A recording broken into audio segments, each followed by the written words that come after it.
यदि आप corona virus से बेफिक्र होकर लापरवाहियां बरत रहे हैं तो वक्त रहते सावधान हो जाइए। बिहार में कहर बरपाने वाला डेल्टा म्यूटेंट के बाद अब डेल्टा प्लस म्यूटेंट ने चिंताएं बढ़ा दी है। डेल्टा वेरिएंट के आने के बाद से दूसरी लहर की भी संभावनाएं प्रबल हो गई है।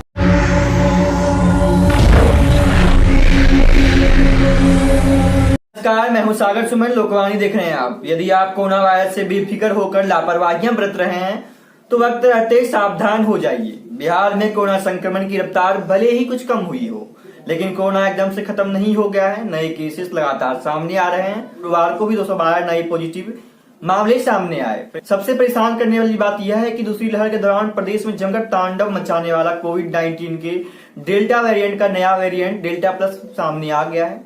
दूसरी लहर में कहर बरपाने वाला डेल्टा म्यूटेंट के बाद अब डेल्टा प्लस म्यूटेंट ने चिंताएं बढ़ा दी है। डेल्टा प्लस वेरिएंट के आने के बाद से तीसरी लहर की भी संभावनाएं प्रबल हो गई है। महाराष्ट्र, केरल और मध्य प्रदेश में डेल्टा प्लस के मामलों की पुष्टि होने के बाद केंद्र सरकार ने तीनों राज्यों को अलर्ट किया है। महाराष्ट्र में डेल्टा प्लस वेरिएंट के अब तक सबसे अधिक केसेस पाए गए हैं। महाराष्ट्र सरकार राज्य में पुनः लॉकडाउन लगाने पर विचार कर रही है।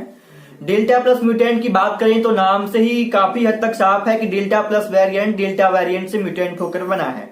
Institute of genomics and integrative biology के डायरेक्टर डॉक्टर अनुराग अग्रवाल के मुताबिक डेल्टा प्लस वेरिएंट भी दो तरह के हैं। इन्हें AY1 और AY2 का नाम दिया गया है। इन दोनों में भी एक नई म्यूटेशन नजर आ रही है जिसे AK417N नाम दिया गया है। पटना एम्स के डायरेक्टर डॉक्टर PK सिंह ने कहा कि अभी बच्चों समेत बड़ी आबादी को वैक्सीन नहीं लगी है।